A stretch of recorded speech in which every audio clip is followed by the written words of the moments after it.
Hello hello hello आप सभी दोस्तों का स्वागत है एक बार फिर से आपके यूट्यूब चैनल लर्निंग वी पर। तो हम देख रहे थे पहले चैप्टर का जब प्रकरण का इम्पोर्टेंट क्वेश्चन जो 2026 में आने वाले हैं। ये क्वेश्चन देख तो आज तीसरा लेक्चर है, उसको हम देखेंगे। आज का क्वेश्चन देंगे प्रकाश संश्लेषण के लिए CO2 आवेश के एक प्रोजेक्ट द्वारा साबित करें। तो उसको हम साबित करेंगे। पहले इनका कॉन्सेप्ट को समझ लें कि क्या है प्रकाश संश्लेषण, क्या होता है। तो हम पिछले लेक्चर में देख चुके हैं।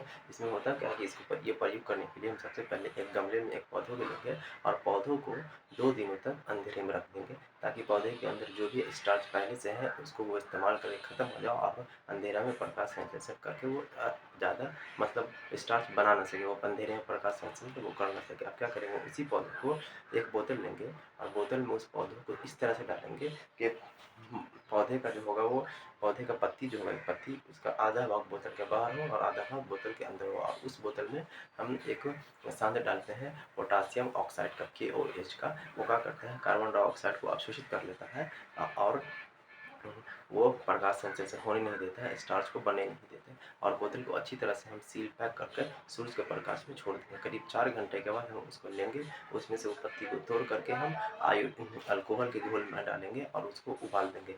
तब तक उबालेंगे जब तक कि वो रंगीन ना हो। जब देखेंगे उसका रंग खत्म हो गया, वो रंगीन हो गया है, तो उसको हम आयोडीन के सोल्यूशन में डालेंगे। जैसे ही आयोडीन के सोल्यूशन में डालेंगे तो हम देखेंगे कि हमको 2 कलर देखने को मिलेगा, 2 रंग देखने को मिलेगा। जो भाग पत्ती के बाहर था वो नीले रंग का दिखेगा और जो पत्ती के अंदर था वो पीले रंग का दिखेगा। ऐसा इसलिए होता है कि आयोडीन जो होता है वो स्टार्च से क्रिया करता है, क्योंकि जो भाग पत्ती का बाहर था वो उसको CO2 मिला है और वो प्रकाश संश्लेषण करके स्टार्च बनाया है। लेकिन अंदर में होता है क्या है कि CO2 रहता नहीं है, तो प्रकाश संश्लेषण होता नहीं है, स्टार्च बन नहीं पाता। इसलिए वो स्टार्च जो होता है आयोडीन से क्रिया नहीं कर पाता। बाहर वाला भाग आयोडीन से क्रिया कर लेता है और उसको नीले रंग का कर देता है। तो इसी से साबित होता है कि प्रकाश संश्लेषण के लिए CO2 ज़रूरी है। तो यही था इसका कॉन्सेप्ट, इतना ही था। उसको एग्जाम में हम किस तरह से लिखेंगे एकदम आसान भाषा में, हम उसको देख लेते हैं।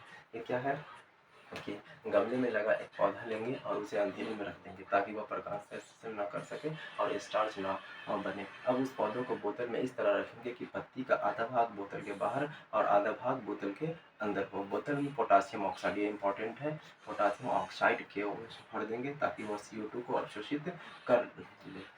फिर बोतल को अच्छी तरह से सील पैक कर देंगे और बोतल को सूरज के प्रकाश में रख देंगे। करीब 4 घंटे के बाद बोतल में से पत्ती को तोड़कर अल्कोहल के घोल में हम डालेंगे, डालकर उसको उबालेंगे जब तक कि पत्ती रंगीन ना हो जाए। अब रंगीन पत्ती को आयोडीन के घोल में डालेंगे। अब इसको लिखें, इसकी पॉज करके फिर हम इसके आगे लिखा देते हैं।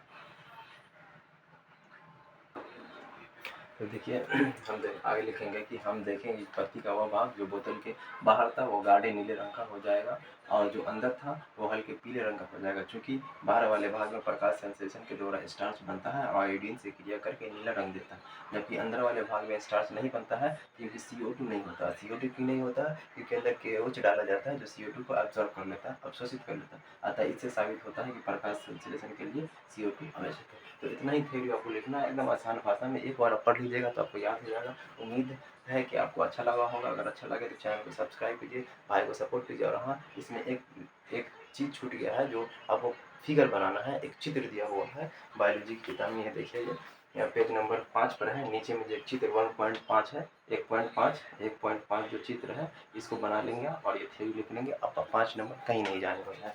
तो चलिए फिर से मिलते हैं अगले लेक्चर में। Thank you.